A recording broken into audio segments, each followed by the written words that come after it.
first-person shooters go, I've only ever played Call of Duty, and loading this up and trying to like get out of the Call of Duty mindset and learn other objectives and like understand the like team-based gameplay and how it's different in this game than it is in COD was just like not something I wanted to do. I didn't really, it felt like a project. And yes, I understand like first-person shooters for the most part, like the mechanics of the game are the same. I'm not stupid, but I don't know. I felt like while I was playing this, I might as well be playing COD. I was like, why did I purchase this? What makes this different from Call of Duty? What makes this more enjoyable than Call of Duty? Nothing that I found in the short time that I played it, so I actually really do also regret purchasing this, but I'm not 100% certain where I can sell it, so that might be something we figure out later on too.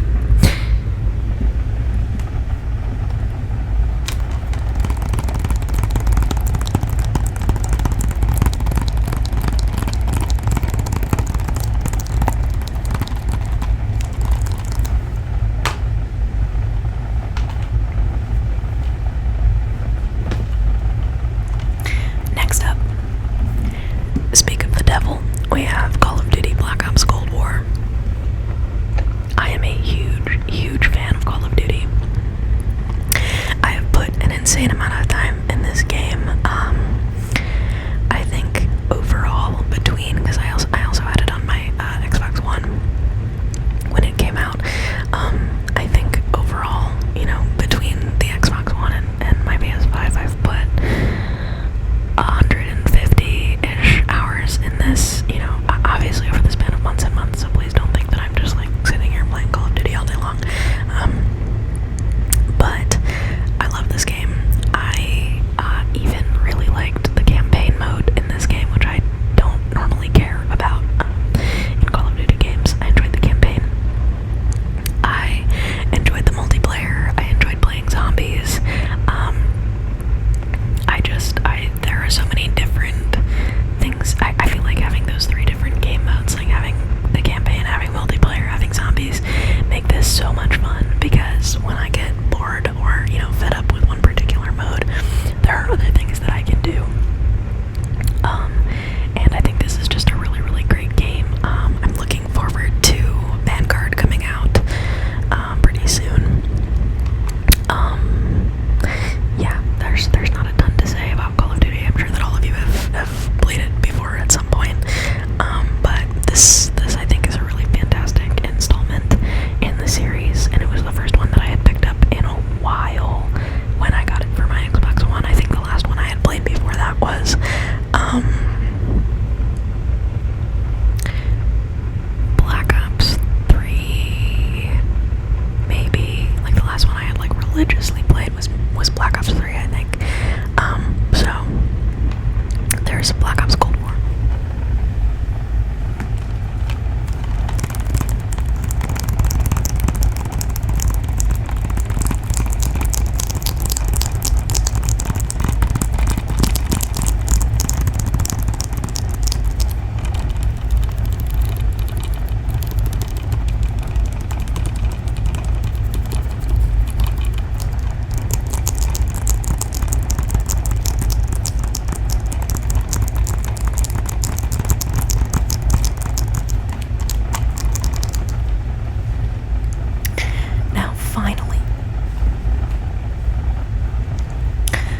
Finally, we have the game that I have been putting the most time into recently, and it's also my most recent purchase. It is Ghost of Tsushima Director's Cut. So, this is a game that originally released on the PS4, and, you know, as I've said a couple times now, not to sound like a broken record, but I didn't have a PS4, so this is my first time playing the game. I waited to buy it until the Director's Cut was coming out so that I could get that.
is so vast and so interesting and so beautiful.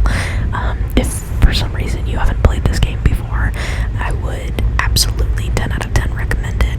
This is just a must, in my opinion.